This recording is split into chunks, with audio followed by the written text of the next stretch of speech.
আসসালামু আলাইকুম রহমতুল্লাহ বরাকাত। দেখুন, সবাই মরতে হবে।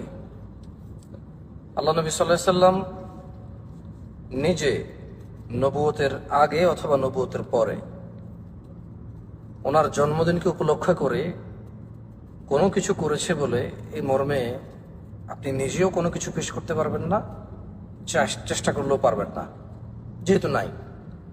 ইভেন আল্লাহ নবী সাল্লাল্লাহু আলাইহি সাল্লাম যখন এই পৃথিবী থেকে চলে গেলেন, সাহাবায়ে কেরাম আজমাইন, ইভেন আমাদের ইমাম আযম ইমাম আবু হানিফা রাহিমাহুল্লাহ, ইমাম শাফিঈ, ইমাম আহমদ বিন হাম্বল, ইমাম মালিক রাহিমাহুল্লাহ আজমাইন, এই ছাড়াও আরো বড় বিজ্ঞ মানুষ জন এই পৃথিবীতে আমাদের নসিহা করেছেন, দ্বীনের আদেশ নিষেধগুলো, করণীয় বর্জনীয়গুলো বলে গিয়েছেন। ওনাদের মধ্যে থেকে কারো থেকেও আপনি এটা কোনো কিছু পেশ করতে পারবেন না।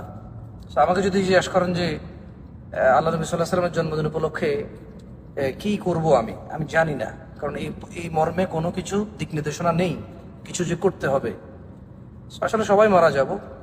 আর যদি বলেন যে আল্লাহ নবী সাল্লাল্লাহু আলাইহি সাল্লামের জন্ম উপলক্ষে আবু জাহেল আবু লাহাব ওরা আনন্দ করেছে, মিষ্টি খাওয়াইছে, ভাই আমি আবু জাহেল আবু লাহাবের উপর ঈমান আনি নাই, আমি ঈমান আনছি মুস্তাফা আলাইহিস সালামের উপর।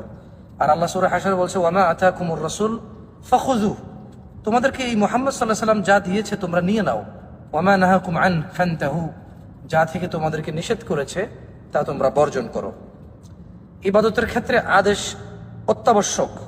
কোনো কিছু ইসলামিক সাব্যস্ত হওয়ার জন্য আদেশ থাকাটা মানে অত্যাবশ্যক।